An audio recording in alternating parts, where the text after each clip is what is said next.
माननीय सदस्य श्री चंद्रशेखर जी। मैडम, धन्यवाद सभापति महोदया।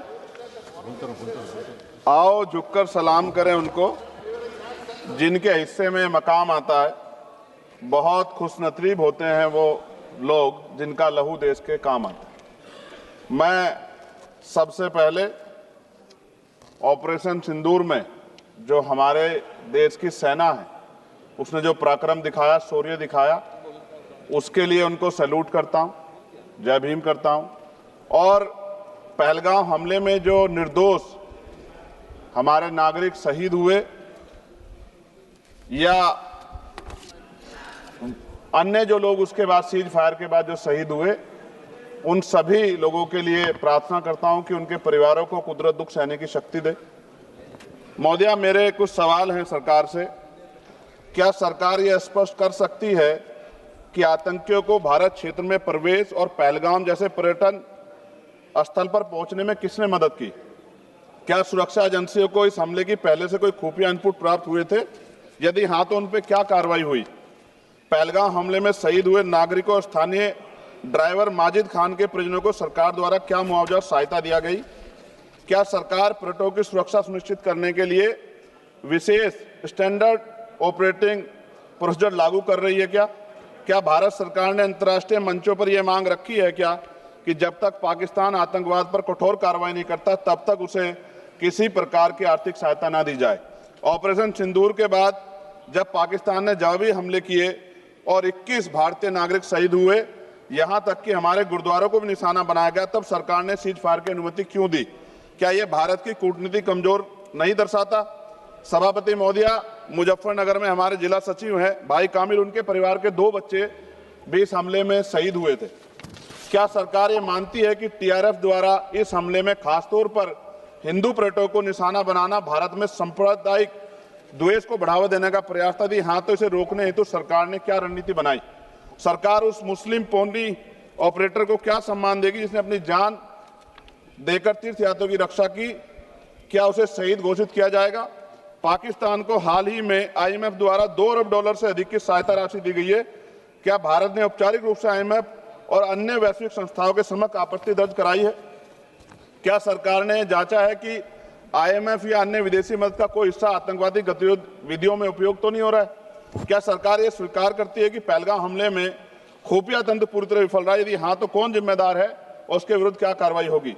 क्या सरकार स्पष्ट कर सकती है इतने भारी सुरक्षा प्रबंधों के बावजूद टीआरएफ जैसे आतंकवादी संगठन के सदस्य भारत में प्रवेश कैसे कर जाते हैं?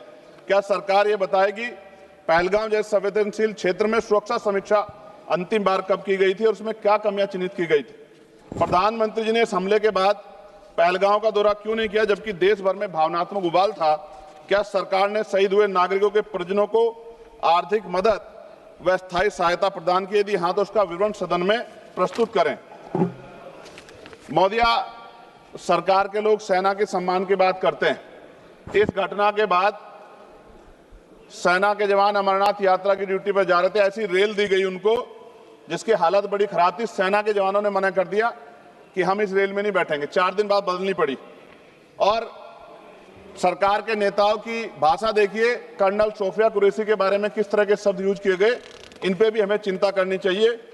देश की सेना के लिए मेरी मांग है महोदया कि सेना और अर्धसैनिक बलों के वेतन को टैक्स मुक्त किया जाए, बैटल ऑफ ऑनर से सम्मानित, क्योंकि ये इस समय ऐसा विषय चल रहा है कि देश की सेना पे हमें गौरव है, गर्व है, लेकिन जिस तरह से आतंकवादी गतिविधियां बढ़ी है, मेरी मांग है कि बैटल ऑफ ऑनर से सम्मानित चमार रेजिमेंट को बहाल किया जाए, Gurjar regiment, Mehtar regiment, Yadav regiment बनाई जाए, क्योंकि देश का जो किसान का मेरा उसके अंदर देश का जो गांव में रहने वाला जो व्यक्ति है उसके अंदर देश प्रेम का जज्बा बहुत जबरदस्त है।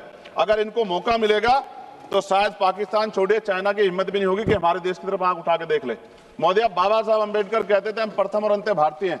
भारत के आन पे जब आंच आती है तो जिस तरह इस बार प्रदर्शन हुआ, एकजुट रहा देश, सारा विपक्ष हो पक्ष हो सब एकजुट रहे, ऐसे हमें एकजुट रहना चाहिए। अगर हम एकजुट रहेंगे तभी हम आतंकवादियों से लड़ पाएंगे। महोदया, 1965, 71, 1999 के युद्ध में किसी भी अरब देश ने पाकिस्तान का साथ नहीं दिया था, लेकिन आज एक भी अरब कंट्री हमारे फेवर में नहीं खड़ी। क्या हमें अपनी फॉरेन पॉलिसी पे नहीं सोचना चाहिए कि ऐसा क्या हो गया कि हमारी राजनीतिक जो भारतीय की लोकल राजनीति है, इसके चक्कर में क्या हमारी फॉरेन पॉलिसी या हमारे मित्रों को के मन में पीड़ा तो नहीं पहुंच रही है?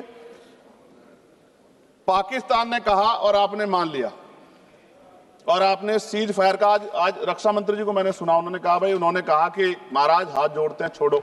उन्होंने कहा और आपने मान लिया, लेकिन फिर उसके बाद 10 तारीख को दोबारा से जो है ड्रोन उड़े और 15 लोग शहीद हुए, 43 लोग घायल हुए। हम अपने आम नागरिकों को क्यों, जबकि मान रहे हैं, मैंने रक्षा मंत्री जी को सुना, वो कह रहे हैं कि ऑपरेशन सिंदूर खत्म नहीं हुआ, ये रोका गया, इसका मतलब हमें खतरा है कि दोबारा भी हमला हो सकता है, पाकिस्तान अपनी हरकतों से बाज नहीं आ रहा है। तो हम अपने आम नागरिकों को और सेना के जवानों के जीवन को खतरे में क्यों डाल रहे हैं भविष्य में? क्या हमें इसके पुख्ता और परमानेंट इंतजाम नहीं करने चाहिए? जैसे अगर सरकार को, मैंने कई बार सुना सरकार के लोग अखंड भारत की बात करते हैं, इससे अच्छा मौका आपको काम मिलता। पीओक्यू लेने के बाद हमारे उत्तर प्रदेश के मुख्यमंत्री बार बार कहते हैं कि चुनाव में कह रहे थे 6 महीने के बाद पीओक्यू इधर होगा, अगर सरकार बन गई, जनता ने तो मौका दे दिया, कहां है पीओक्यू? क्यों नहीं लेके आए इस बार आप लोग? तो पहली सीढ़ी तो इस बार ही चढ़ गए थे। जिस तरह से मीडिया ने माहौल बनाया था मोदिया, तो ऐसा लगा कि अगर देश की सेना ने जो हिम्मत जुटाई थी, सरकार मदद करती, तो माननीय नरेंद्र मोदी जी पाकिस्तान के भी प्राइम मिनिस्टर होते इसी बार, और फाइनेंस मिनिस्टर बैठी है हमारी, ये पाकिस्तान की फाइनेंस मिनिस्टर होती। इस तरह के हालात बने हुए थे और ऐसा मौका चूकना ही नहीं चाहिए था।